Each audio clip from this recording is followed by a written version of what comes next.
that was a little bit of movement for the entirety of Heinz Guderian's corps, but in for other parts of Bortanovsky's front, there was other movements. So in terms of the Polish perspective, if we're going to look at what Bortanovsky thought, well, at this point, he saw his Western Front not collapsing, but, it was still holding strong, for sure, but it was, it had some cracks already. You could definitely already see some cracks in the front line. And to its far north, where you have the 27th Infantry Division, Drapila, Julius Drapila, while he was moving south due to the orders, and by the way, the philosophy or the idea of this was to bring it in as a reserve division and potentially attack with it and 9th Infantry Division to fight back against Germans and maybe delay them for a little bit, or at least that's the best they can use the 27th Division for. So at this time there's a little bit of talking. So Drapila met with Józef Verobich, 9th Infantry Division commander, later in the day to discuss some solutions with this, in of how to push the Germans back across the border river, which Verobich had realized they crossed. And should the Germans keep their bridgehead over that river, then they could use the two divisions to deliver one singular, powerful, counterattacking punch at the town of Koronovo, which is one of the first roads that were taken. So maybe you could punch back at Koronovo and things would work. In Drapila, during this little meeting between the two generals, informed Verobich that he modified the order of march for his division a little bit. He was still going in the same destination, which was the northern area of Bydgoszcz, but he also said that he's going to use railway tracks and not super important things, but these are what he told Verobich.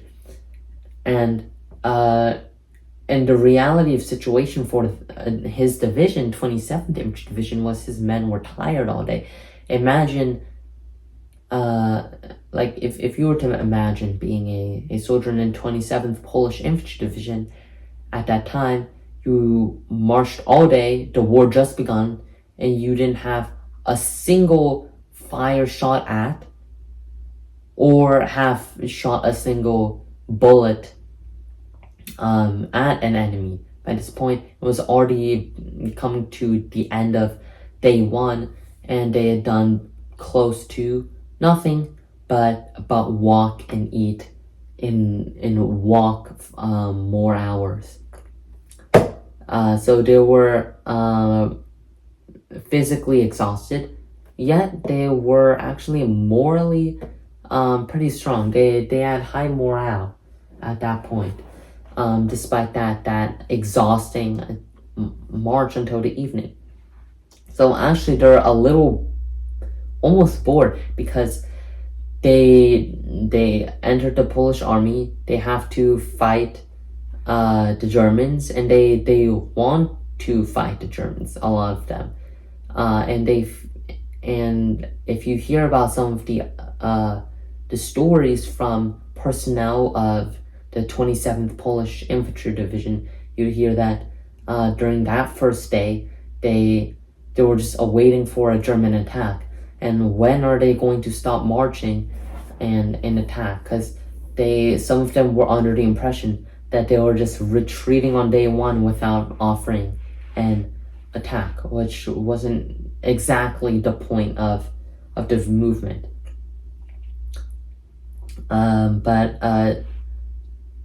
So of 9th Division, 22nd Regiment had some fighting, but 35th Infantry Regiment, because of the halt in 2nd and 20th divisions that were facing it, 35th Infantry Regiment was able to kind of have a little short pause in fighting, and they were able to rest a few hours.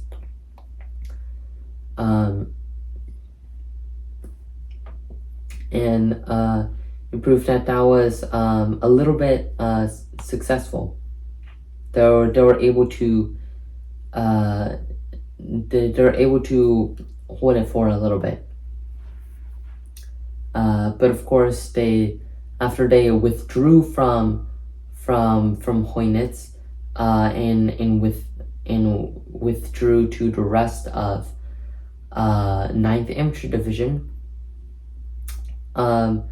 The Poles actually made a completely different approach to this problem in the northern side of 9th Infantry Division's area, and that was to commit to a counterattack by 16th Uhlans Lancer Cavalry Regiment. It's of the Pomorze Cavalry Brigade, and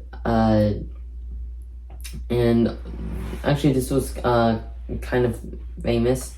So a few miles northeast, at the town of Krojanty, famous site that happened, you have a little detachment of the Tursk Operational Group, specifically of, I think it's the 16th Pomeranian Uhlans Regiment that attacked in this area, and it's a cool sight if you look at it from just a film perspective, or just looking at a perspective. But if you look in terms of propaganda purposes, it's great for the German propaganda machine, because what it is cavalry attacking German infantry. And although it was a successful cavalry charge, and it became a famous one, almost like a symbol of Polish defense, it was popularized by mostly not Polish but German media during the war. And Goebbels was guilty of this, as he used that to depict Polish cavalry usage, and how all the Polish mobility came from horses, and they were riding on horses while the Germans were riding on tanks, which is not true at all. And in fact, Krojanty is an example of this, because the Germans were on foot and they were completely surprised by the cavalry charge. But that's important.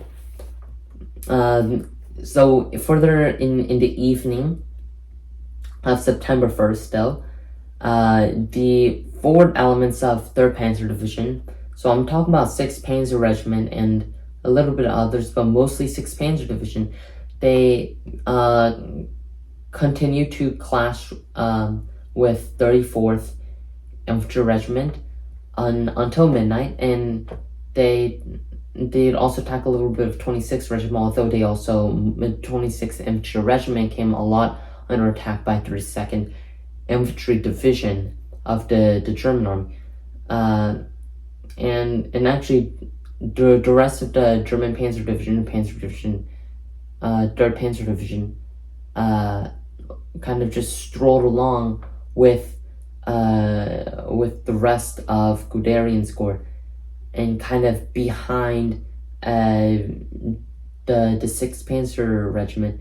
They had the infantry of it, they had the 5th Panzer Regiment, they had all of the extra health units, HQ units, engineer units of these just falling behind until the rest of the day. And during the same time, 26th Regiment in the south was attacked by 96th Regiment, 4th Regiment, I think a little more 96th and 4th, but I believe both 96th and 4th Infantry Regiments of the 32nd Infantry Regiment by Colonel and by General Bowman attacked a little bit in attacked behind a little river, River Krovka, in the south of 22nd Polish Infantry Regiment's position. And he ordered Boma ordered 4th and 96th Infantry Regiments to kind of try to move forward, basically reinforce the line along with 3rd Infantry Division, I think, was also there, near there, a bit further southeast, but also primarily with 3rd Panzer Division. So 3rd Panzer Division to left and 3rd Infantry Division to right, and it was to move forward. And 96th, not 94th, 96th Infantry Regiment did not really reach its target by nightfall, but and also the 32nd Regiment failed as well, and they were forced to kind of just rest without capturing a huge bridgehead over or any bridgehead over the Berta River, which was an important key point. So basically, they stopped after sunset, and September 1st ended with 32nd Infantry Division not accomplishing their primary goal, and same thing for 3rd Infantry Division as well. The entirety of that corps was able to do all that. Kurt Hess, and in actually same thing went for majority of the front line.